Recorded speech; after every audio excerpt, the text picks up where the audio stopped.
سپہر کے 3 بجے ہیں۔ السلام علیکم، یہ ریڈیو پاکستان ہے۔ عشرت ثاقب سے خبریں سنیے۔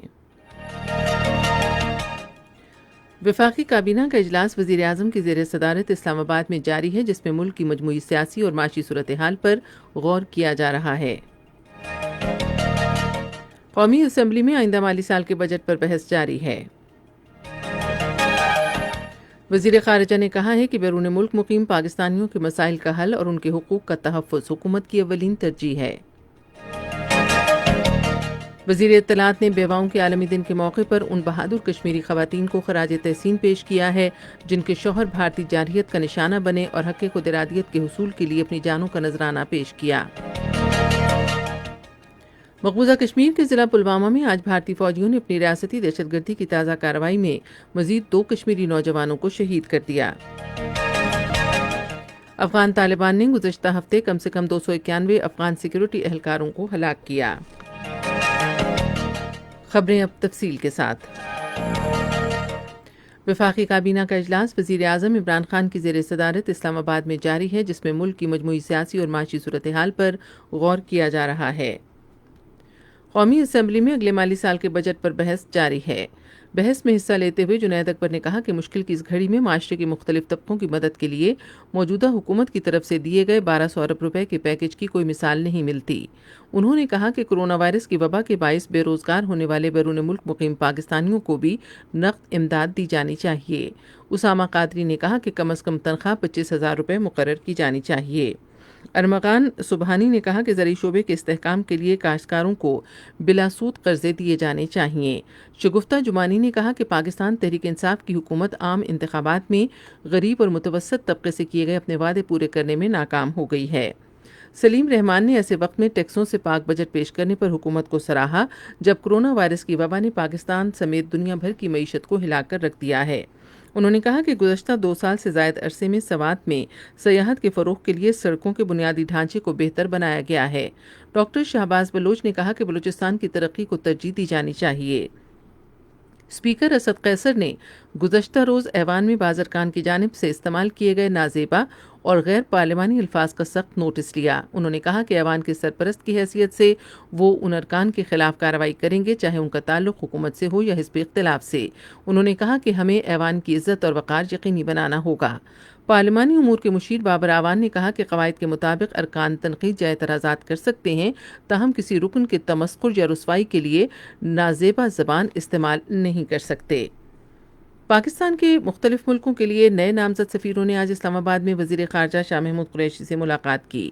اس موقع پر وزیر خارجہ شاہ محمود قریشی نے گفتگو کرتے ہوئے کہا کہ پاکستانی برادری کے مسائل کا حل اور ان کے حقوق کا تحفظ اولین ترجیح ہے۔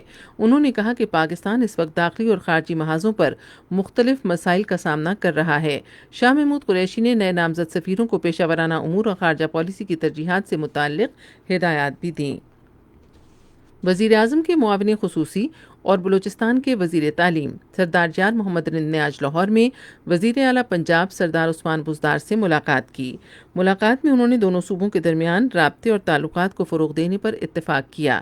اس موقع پر اظہار خیال کرتے ہوئے سردار عثمان بزدار نے کہا کہ پنجاب کی حکومت بلوچستان کی ترقی و خوشحالی کے لیے تمام ممکنہ تعاون کرے گی۔ انہوں نے کہا کہ میر چاکر اعظم کے مزار کو اس کی اصل شکل میں بحال کیا جائے گا اور اس حوالے سے فنڈز فراہم کر دیے گئے ہیں۔ وزیر اعلیٰ نے بتایا کہ پنجاب کی حکومت بلوچستان میں امراض قلب کا اسپتال، ریسکیو 1122 اور دوسرے منصوبے جلد مکمل کرے گی۔ ملک میں گزشتہ 24 گھنٹے میں مزید 3,946 افراد میں کرونا وائرس کی تشخیص کے بعد وائرس سے متاثرہ افراد کی مجموعی تعداد 1,85,034 ہو گئی ہے۔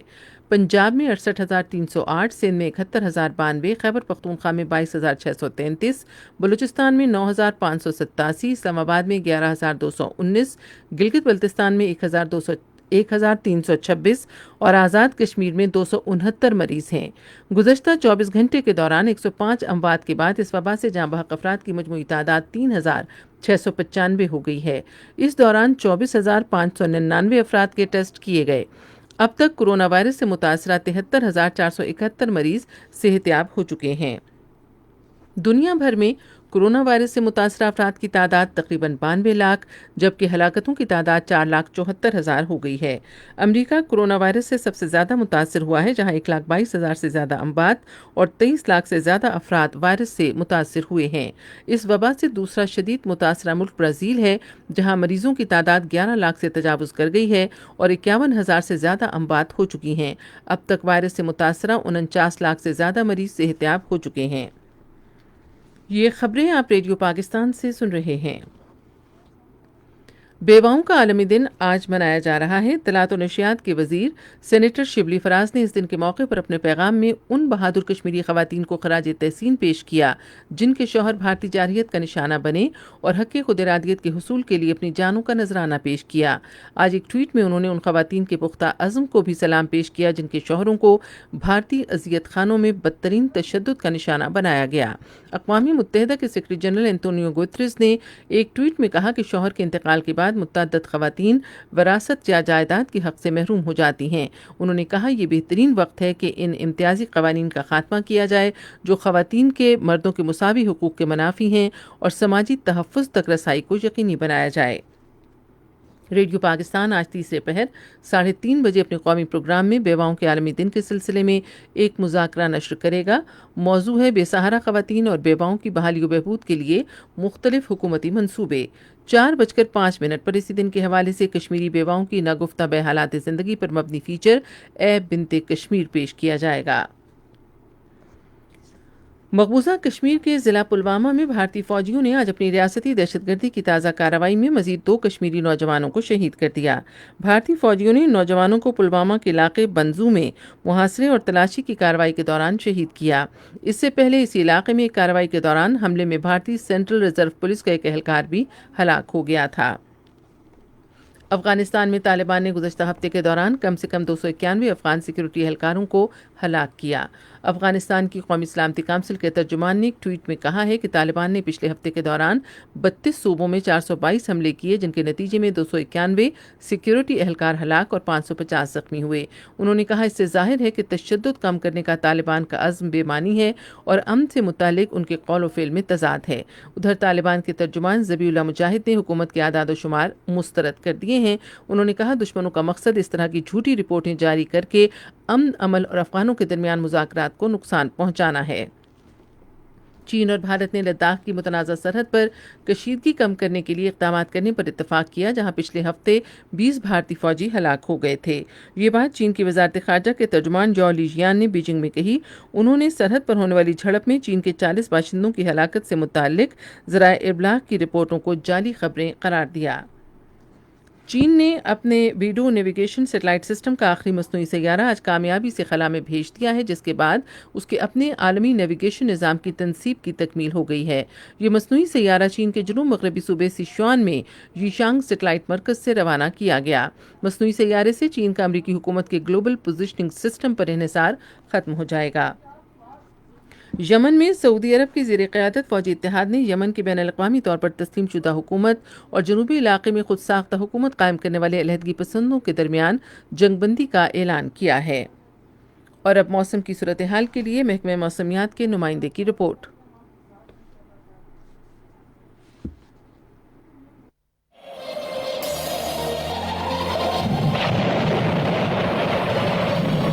گزشتہ 24 گھنٹوں کے دوران ملک کے بیشتر علاقوں میں موسم گرم اور خشک جبکہ وسطی اور جنوبی علاقوں میں شدید گرم رہا۔